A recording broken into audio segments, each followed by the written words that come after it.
Hi friends, welcome back to mini vlogs. ಇದು ಬಂದು ನವರಾತ್ರಿಯ 4ನೇ ದಿನದ ಒಂದು ಮಿನಿ ವ್ಲಾಗ್ ಆಗಿರುತ್ತೆ. ಇವತ್ತಿನ ದಿನ ಬಂದು ನಾವು ತಾಯಿ ಕೂಷ್ಮಾಂಡ ದೇವಿನ ಪೂಜೆನ ಮಾಡ್ತೀವಿ. ಮತ್ತು ಇವತ್ತಿನ ದಿನದ ಕಲರ್ ಬಂದು ಯೆಲ್ಲೋ ಕಲರ್ ಆಗಿರುತ್ತೆ. ನಾನಿಲ್ಲಿ ಹಿಂದಿನ ದಿನ ಏನು ರಂಗೋಲಿ ಎಲ್ಲ ಹಾಕ್ಕೊಂಡಿದ್ನಲ್ಲ ಅದನ್ನೆಲ್ಲ ಕ್ಲೀನ್ ಮಾಡಿ ಹೊಸ ರಂಗೋಲಿಯನ್ನು ಹಾಕ್ಕೊಂಡು ಪೂಜೆಗೆಲ್ಲ ತಯಾರಿ ಮಾಡ್ಕೊಳ್ತಾ ಇದ್ದೀನಿ.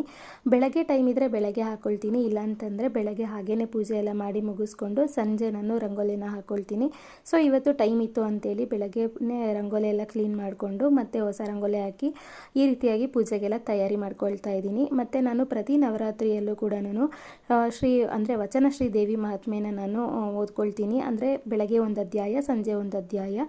ಟೈಮ್ ಇದ್ದರೆ ಬೆಳಗ್ಗೆ 2 ಅಧ್ಯಾಯ ಓದ್ಕೊಳ್ತೀನಿ, ಸಂಜೆ ಒಂದು ಅಧ್ಯಾಯನ ಓದ್ಕೊಳ್ತೀನಿ. ಸೊ ಈ ರೀತಿಯಾಗಿ ನವರಾತ್ರಿಯಲ್ಲಿ ನಾನು ಈ ಒಂದು ವಚನ ದೇವಿ ಮಹಾತ್ಮೆನ ಓದ್ಕೊತೀನಿ. ಮತ್ತು ನಾನು ಇವತ್ತು ನೈವೇದ್ಯಕ್ಕೆ ಅಂತ ಹೇಳಿಬಿಟ್ಟು ಸಿಹಿ ಅವಲಕ್ಕಿ ಕೂಡ ಮಾಡ್ಕೊಂಡಿದ್ದೆ. ಸೊ ಇದಾಗಿತ್ತು 4ನೇ ದಿನದ ಒಂದು ನವರಾತ್ರಿಯ mini vlog. Thank you for watching.